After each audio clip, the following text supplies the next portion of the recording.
Hello students, welcome to my class. We are studying the liquid state uh, which is in the syllabus of BSc Part 1, paper 3rd, that is physical chemistry. आपने अभी तक इससे पूर्व वाले video में आपने earring theory of liquid के बारे में पढ़ लिया था।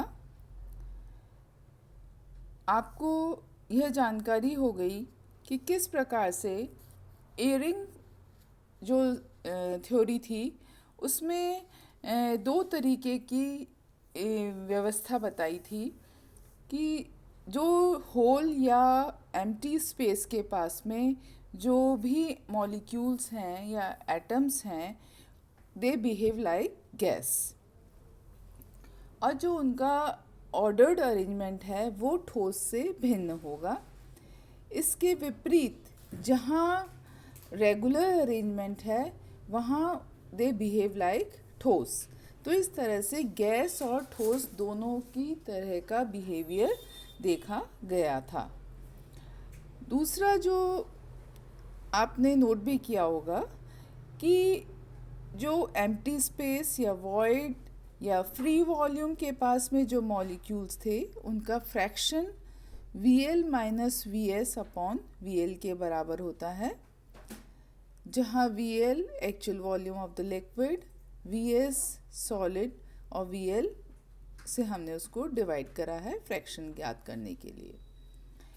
अर्थात अणुओं का इस अंश का व्यवहार गैस के समान होगा जो कि रिक्त स्थान के निकट है, और शेष बचे हुए अणु सॉलिड के समान बिहेवियर करेंगे, that is VS upon VL।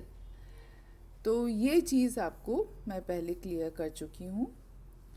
इसी के साथ आपने ये भी पढ़ा था कि क्रिटिकल टेम्परेचर पर जब एटम या मॉलिक्यूल्स जब अटेन करते हैं आता है तो उस स्थिति में द्रव और वाष्प का घनत्व समान हो जाता है, डेंसिटी सेम हो जाती है। और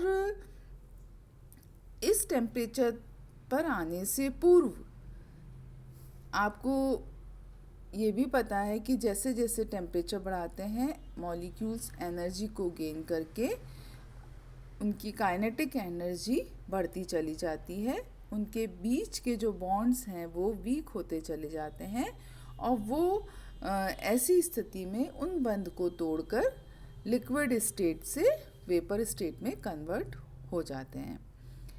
तो जब यह टेम्परेचर क्रिटिकल टेम्परेचर के बराबर हो जाता है, उसके क्रांतिक ताप के बराबर हो जाता है, उस स्थिति में द्रव और वाष्प दोनों का घनत्व समान हो जाता है।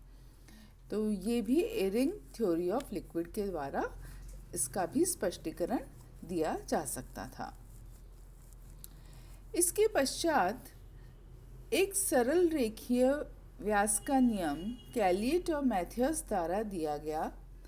उसमें उन्होंने ये बताया कि जो PAV है, मतलब कि द्रव या वाष्प का औसत घनत्व जो है वो वैसे तो साम्यावस्था है तो उस पर स्थिर रहना चाहिए, लेकिन वास्तव में यह घनत्व स्थिर नहीं रहता है, यह ताप के साथ थोड़ा घटता है। और उसका जो संबंध है वो आप इस स्लाइड में देख रहे हैं, PAV = P0 minus alpha T. तो यहाँ P0 और अल्फ़ा जो है दोनों ही कांस्टेंट हैं और वो जो पदार्थ है या कंपाउंड है उसकी प्रकृति पर निर्भर करता है। तो ये तो हमारा डिस्कशन हुआ थ्योरीज ऑफ लिक्विड स्टेट, जो लिक्विड स्टेट को समझाने के लिए विभिन्न सिद्धांत दिए गए थे। द्रवों की संरचना के बारे में जो सिद्धांत दिए गए थे उसके बारे में। इसके पश्चात आज हम करते हैं जल की संरचना कैसी होती है। जल मतलब कि H2O। जैसा कि आप सभी को पता है कि संरचना ज्ञात करने के लिए एक्सरे डिफ्रैक्शन मेथड का उपयोग किया जाता है। तो इन्हीं मेथड की मदद से मॉर्गन और वॉरेन ने सबसे पहले 1938 में जल की संरचना ज्ञात करी। उनके अनुसार जो वाटर मॉलिक्यूल्स हैं उनके बीच में इलेक्ट्रोस्टैटिक फोर्स ऑफ अट्रैक्शन पाया जाता है, अर्थात वैद्युत आकर्षण बल पाया जाता है। साथ ही ऑक्सीजन हाई इलेक्ट्रोनेगेटिव एलिमेंट होने के कारण द्विध्रुव आकर्षण भी इसमें उत्पन्न हो जाता है। ऑक्सीजन के ऊपर पार्शली नेगेटिव चार्ज होता है और हाइड्रोजन के ऊपर पार्शली पॉजिटिव चार्ज होता है। डायपोल उपस्थित होते हैं एक ही मॉलिक्यूल के अंदर, और चूंकि सभी मॉलिक्यूल समान हैं तो इस प्रकार से डायपोल डायपोल इंटरेक्शन भी इसमें होता है। तो जब ये अध्ययन किया गया एक्सरे डिफ्रैक्शन से, तो यह पाया गया कि जल के अणु चारों ओर जो व्यवस्था पाई जाती है वो टेट्राहेड्रल पोजीशन होती है। जल के अणु चतुष्फलकीय स्थिति में व्यवस्थित होते हैं और जो उसका कोऑर्डिनेशन नंबर है वो 4 डिग्री से लगभग 100 डिग्री तक जब अध्ययन किया गया तो वो 4.4 से लेकर 5 तक आया, जो कि चतुष्फलकीय संरचना को वेरीफाई करता है, सत्यापित करता है।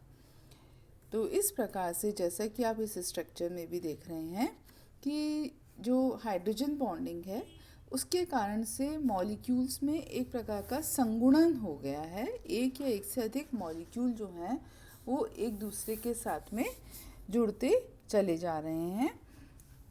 इसका कारण डायपोल की उपस्थिति भी है और जो कोऑर्डिनेशन नंबर है वो बर्फ़ जो कि जल की ठोस अवस्था है उसमें 4 होता है, अर्थात इस अवस्था में भी उनमें चतुष्फल की व्यवस्था पाई जाती है। परंतु जैसे जैसे टेम्परेचर बढ़ता है ये कोऑर्डिनेशन नंबर तो 4 ही रहता है, परंतु उनके बीच के अणुओं की दूरी बढ़ती चली जाती है। दूरी बढ़ने के साथ वॉल्यूम बढ़ता है और वॉल्यूम बढ़ने के साथ में घनत्व में कमी आती है। तो 0 डिग्री सेंटीग्रेड पर आपका फ्रीजिंग पॉइंट भी होता है और उसके बाद में वो लिक्विड स्टेट में भी कन्वर्ट होने लग जाता है। तो ये समचतुष्फलकीय व्यवस्था धीरे धीरे भंग हो जाती है और समन्वय संख्या या कोऑर्डिनेशन नंबर का मान 4.4 डिग्री तक बढ़ जाता है। इससे भी अधिक टेम्परेचर यदि 4 डिग्री से लगभग ऊपर करा जाए तो कोऑर्डिनेशन नंबर 5 तक भी हो जाता है। अर्थात जब कोऑर्डिनेशन नंबर बढ़ रहा है तो जो घनत्व में वृद्धि हो रही है वो लगभग 10% पाई गई है। तो इसका कारण है कि अंतर आणविक दूरी में वृद्धि होने के कारण घनत्व जो है वो जो है कई बार जो पहले वाली मैंने आपको स्थिति बताई थी उसमें निरंतर घटता रहता है। यही कारण है कि घनत्व कम होने के कारण जो बर्फ़ है वो तैरती रहती है। तो ये जो स्टडी किया गया ये सबसे पहले मॉर्गन और वॉरेन के द्वारा किया गया और उन्होंने ये मॉडल जो है वो दिया। अब आता है दूसरा जो मॉडल है वो है हाइड्रोजन बंध जो है, बिकॉज़ जो ऑक्सीजन है वो पार्शली नेगेटिव चार्ज है और हाइड्रोजन जो है वो पॉजिटिव चार्ज है। तो ये हाइड्रोजन दूसरे अणु के ऑक्सीजन के साथ में एसोसिएट हो जाता है और इस एसोसिएशन के कारण से संगुणन के कारण से वैज्ञानिकों ने इसे क्लस्टर मॉडल नाम दिया और इसे ही मान्य माना गया।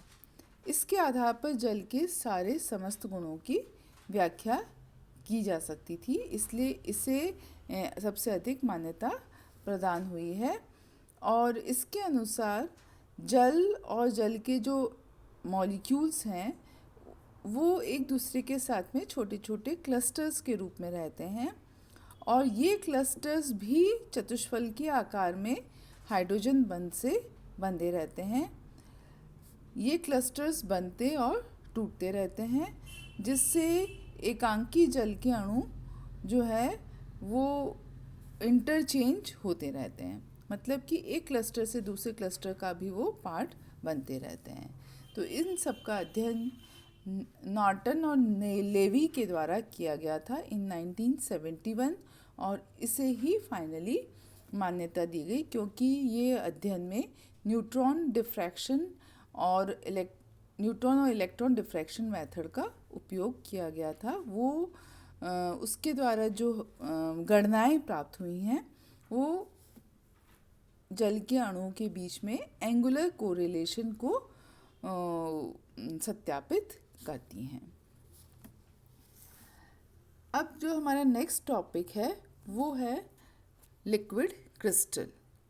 लिक्विड क्रिस्टल जैसा कि नाम से आपको कुछ स्पष्ट हो रहा होगा, लिक्विड भी है और क्रिस्टल भी है, अर्थात जिसमें दोनों ही प्रॉपर्टीज़ पाई जाती हैं, लिक्विड की भी पाई जाएंगी और कुछ क्रिस्टल की भी, मतलब कि सॉलिड स्टेट की भी प्रॉपर्टी पाई जाएंगी, उसे लिक्विड क्रिस्टल नाम दिया गया। तो इसके बारे में हम नेक्स्ट वीडियो में डिस्कस करेंगे।